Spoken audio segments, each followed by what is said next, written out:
देखिए, धर्म तो एक ही है, सनातन। बाकी तो सब मत पंथ संप्रदाय हैं। बहुत से धर्म हैं जो खुद को श्रेष्ठ बताते हैं, लेकिन जो पूरी वसुधा को श्रेष्ठ बताता है वो सनातन धर्म है। कि हम राम को मानते हैं लेकिन राम की नहीं मानते। हमारी हिस्ट्री में क्या किया गया है, बहुत सारी मिलावट की गई है कि हमारे देवी देवताओं को सबसे ज्यादा पुराणों ने ही बिगाड़ा है। हर गली मोहल्ले में भगवान शिव, भगवान श्री कृष्ण की रास लीलाएं दिखाई जा रही है, उन पे कोई केस नहीं कर रहा है। राधा वल्लभ अलग, इस्कॉन अलग, आप कृष्ण को लेकर ही लड़ रहे हैं, तो धर्म कैसे आगे बढ़ेगा? हेलो मुस्कान। हेलो। तो आप एक स्पिरिचुअल इन्फ्लुएंसर है, तो मैं उसी से स्टार्ट करूँगी कि what inspired you to be a spiritual influencer, मतलब being youth of this era. और हमारी जो युवा है ऑलरेडी हमारे देश की, बहुत कम होता है कि वो लोग ऐसा कर पाते हैं कि वो ये लाइन चूज़ करें कि वो स्पिरिचुअल लीडर बने इस एज में। मोस्टली हमारे में देखा जाता है सनातन से या धर्म से लोग जुड़ते हैं अपनी 50s के बाद। So what influenced you? देखिए, ये तो सबसे मैं कहूँगी अच्छी धारणा नहीं है कि अगर लोग सोचते हैं कि 50 के बाद वो स्पिरिचुअलिटी में जाएं। ज़रूरत अब है, क्योंकि जो हमारा यूथ है वो बहुत ही ज़्यादा डिप्रेशन में जा रहा है। आजकल हम बहुत सारी सिचुएशंस देखते हैं जिसमें बच्चा सुसाइड कर लेता है, उसको कोई डायरेक्शन नहीं मिल पाता है। अगर हम भगवत गीता की बात करें तो लोग कहते हैं कि वो 50 के बाद पढ़ने की चीज़ है, लेकिन ऐसा कुछ भी नहीं है।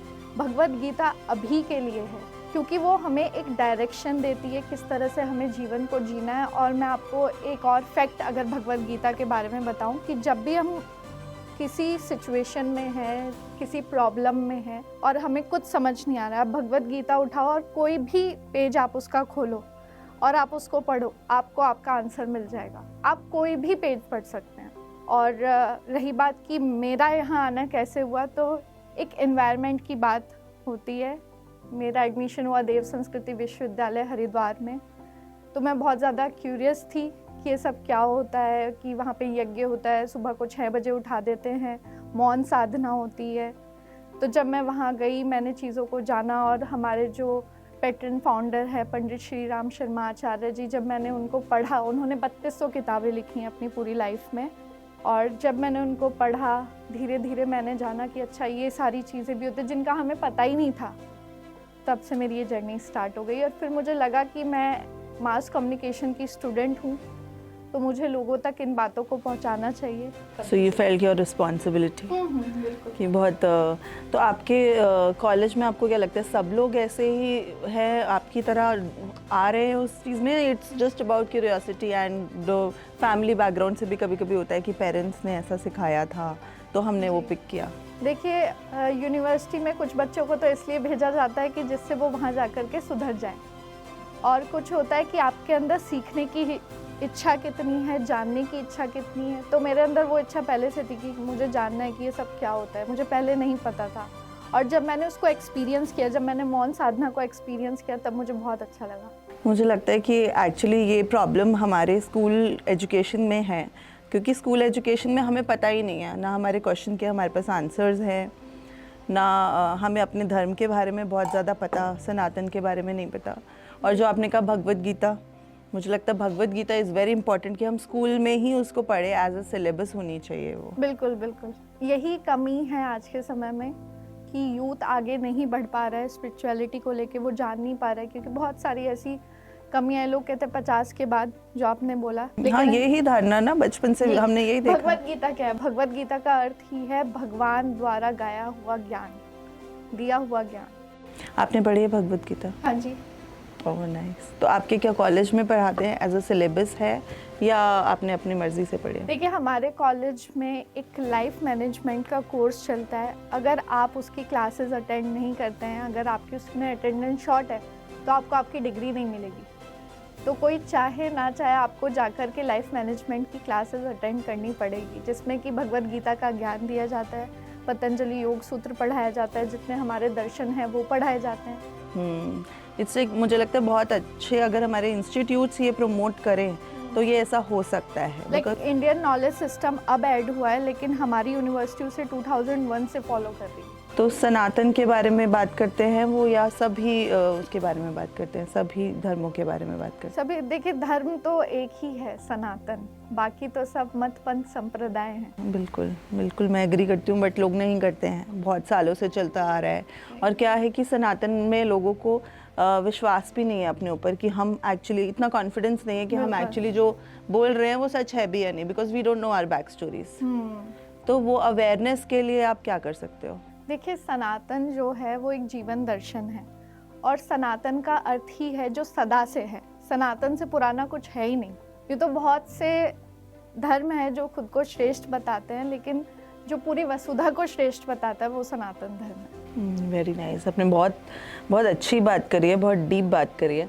तो मुस्कान क्या ऐसा करेगी जो उसको वो इस मैसेज को, जो आपने एक छोटी सी लाइन में इतना बड़ा मैसेज दिया, आप उसको कैसे प्रमोट करोगे, और आपको क्या लगता है कि युवा आपको कैसे पिक करेगा उसको? देखिए युवाओं के लिए तो मेरा यही कहना है कि अगर उन्हें सनातन को जानना है और आगे बढ़ना है, तो उसके लिए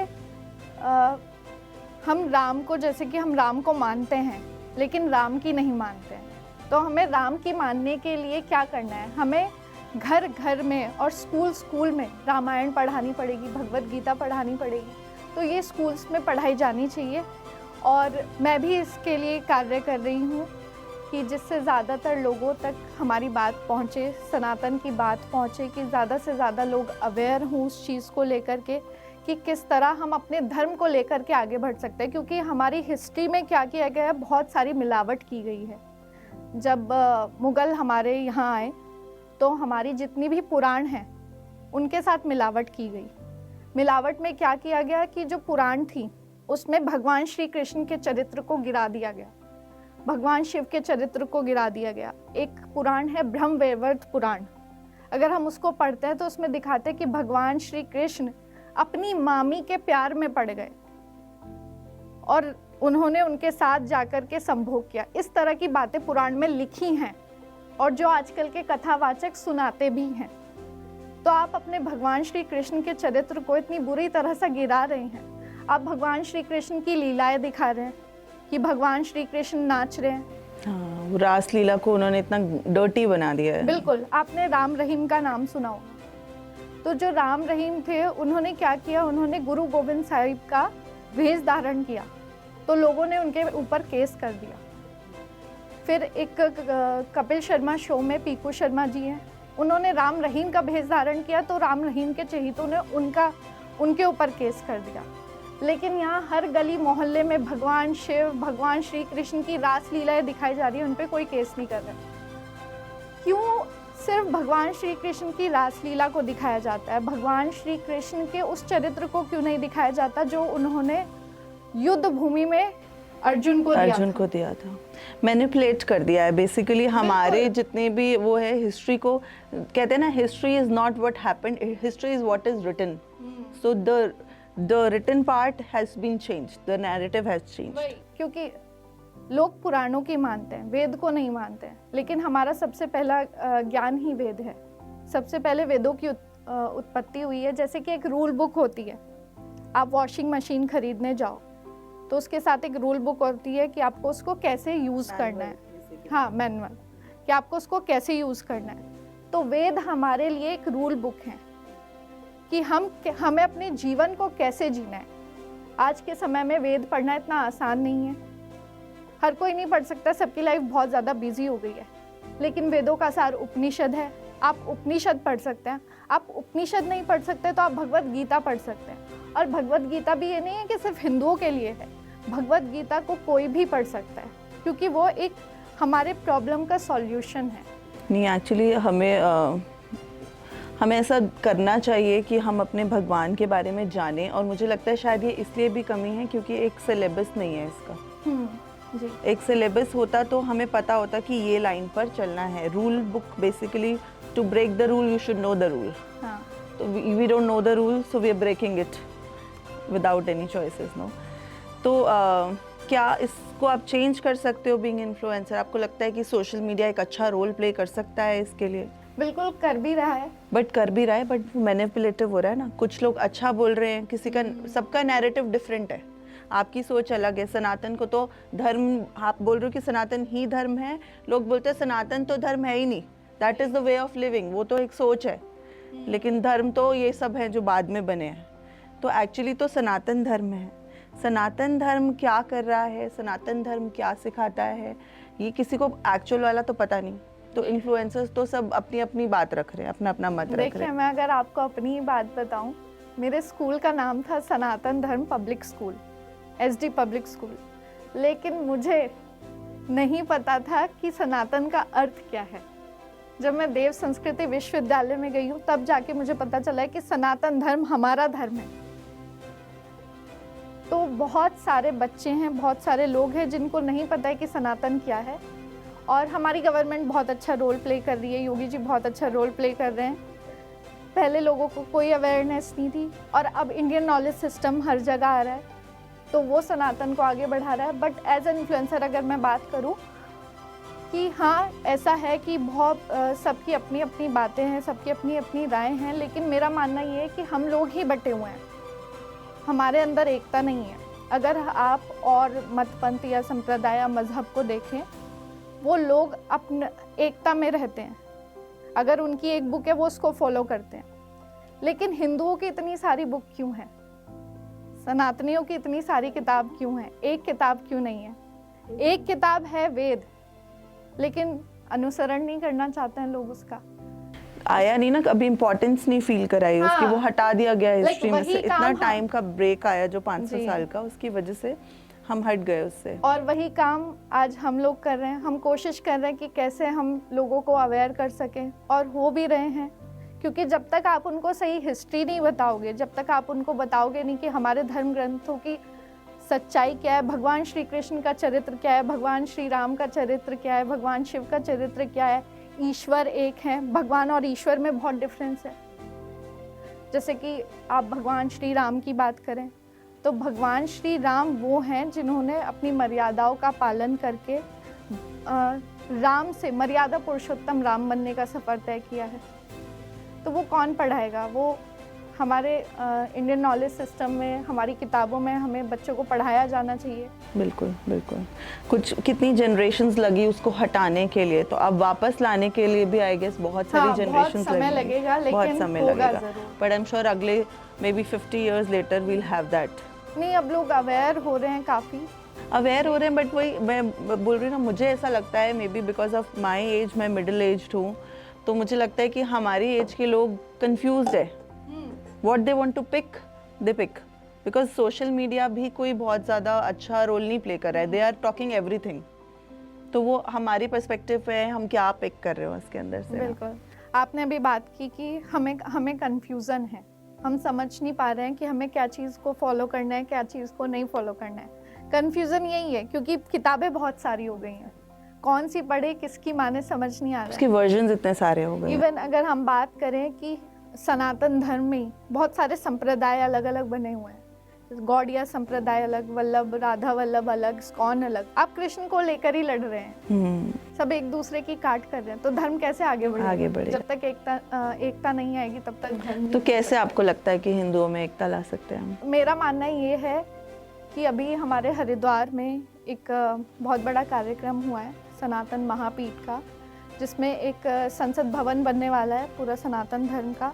तो वहाँ पर जितने भी संप्रदाय हैं हिंदू धर्म के, वो सब आने वाले हैं, सब एक साथ मिलकर के बात करेंगे, और शायद ये शुरुआत है कि हमारे हिंदू धर्म की एकता अब आगे बढ़ेगी। लाइक जितने भी संप्रदाय है सबको मिलाकर। तो सब संप्रदाय के गुरु आपको लगता है कि एक साथ बैठेंगे और अभी समिट होगा? जो इवेंट हुआ है उसमें आर्य समाज भी था, उसमें जितने हमारे कथावाचक हैं, देवकी नंदन जी, अनिरुद्धाचार्य जी, ये लोग भी थे, और जितने भी हमारे शंकराचार्य भी थे।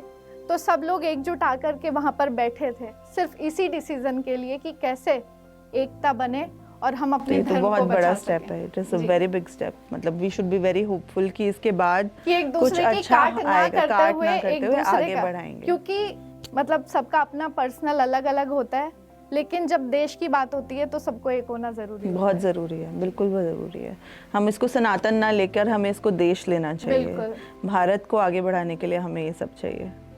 तो आपको क्या लगता है कि हमें एक्चुअली, आपने बोला भगवान कृष्ण के भी बहुत सारे मैनिपुलेटिव रोल्स यहाँ पर प्ले करते हैं लोग, आपको क्या लगता है कि हमें क्या सीखना चाहिए कृष्ण भगवान की लीला से? देखिए, अगर आप कृष्ण को हम भगवत गीता से भी जानते हैं और कृष्ण को हम रासलीला से भी जानते हैं, तो कृष्ण का रासलीला वाला करेक्टर छोड़ के, उसको अलग करके, अगर हम भगवान श्री कृष्ण के भगवत गीता के ज्ञान को देखें, तो भगवान श्री कृष्ण ये नहीं कह रहे हैं कि सब कुछ छोड़ छाड़ के भाग जाओ।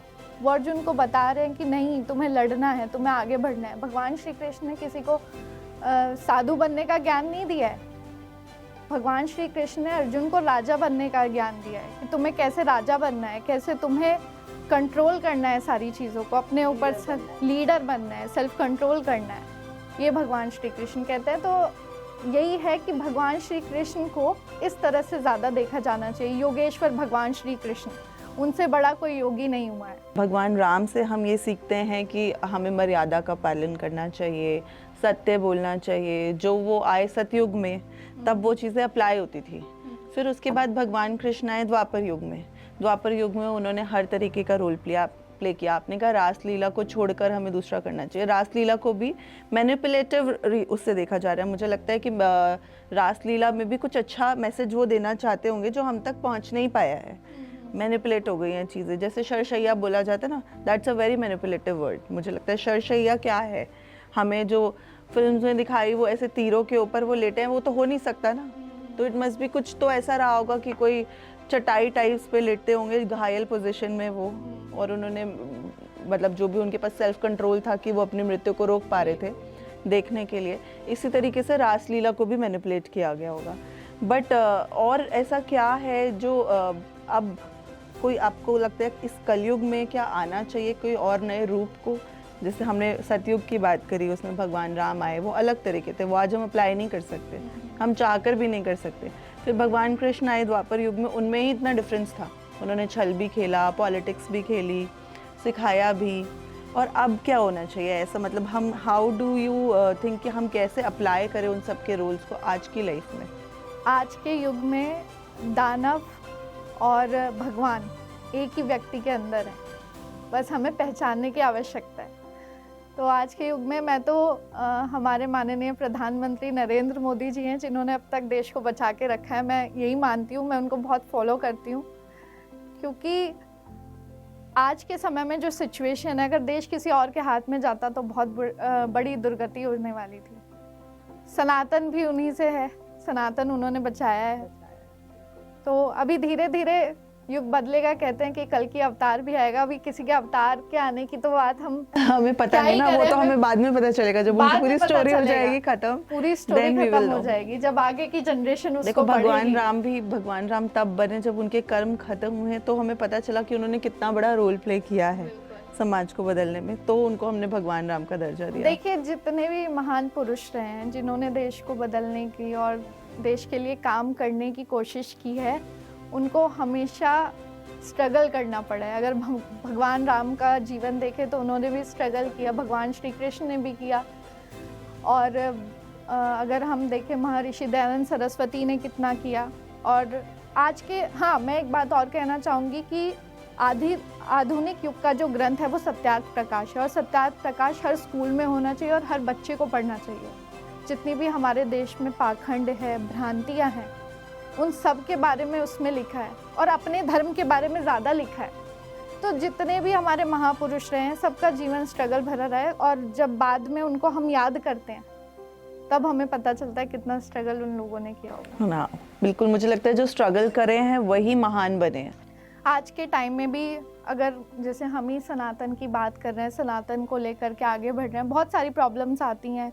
लोग खूब अभद्र भाषा का प्रयोग भी करते हैं, कमेंट्स में बहुत कुछ बोला जाता है, लेकिन उससे क्या है, हमें डिमोटिवेट नहीं होना है। हमें उन महापुरुषों को याद करना है कि अगर उन्होंने इतना कुछ सहा, इतना तो हम भी सह सकते हैं। बिल्कुल करना चाहिए।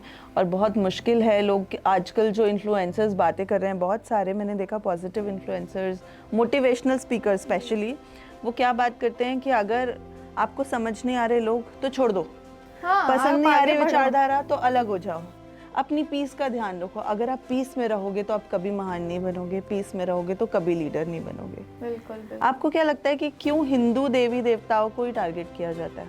किसी और के बारे में आपने भी बोला कि हम बात नहीं कर सकते, वाई ओनली हिंदू देवी देवता? जैसा मैंने अभी आपको थोड़ी देर पहले बताया कि हमारे जितने भी देवी देवता हैं उनके चरित्र को सबसे ज़्यादा खराब किया गया है। किसने किया है? पुराणों ने किया है। जैसे मैंने बताया, भगवान श्री कृष्ण के चरित्र के बारे में ऐसी बातें लिखी है, भगवान शिव के चरित्र के बारे में कि वो विष्णु के बारे में कि वो मोहिनी का रूप देख करके पागल हो गए, उनके पीछे भागने लगे, इस तरह की बातें लिखी है। हमारे देवी देवताओं को सबसे ज़्यादा पुराणों ने ही बिगाड़ा है, क्योंकि पुराण मैन मेड है। पुराण बाद में लिखे गए हैं बेसिकली। पुराण बाद में लिखे गए हैं और किसी इंसान ने ही लिखे हैं। वेद जो है वो ईश्वरीय वाणी है।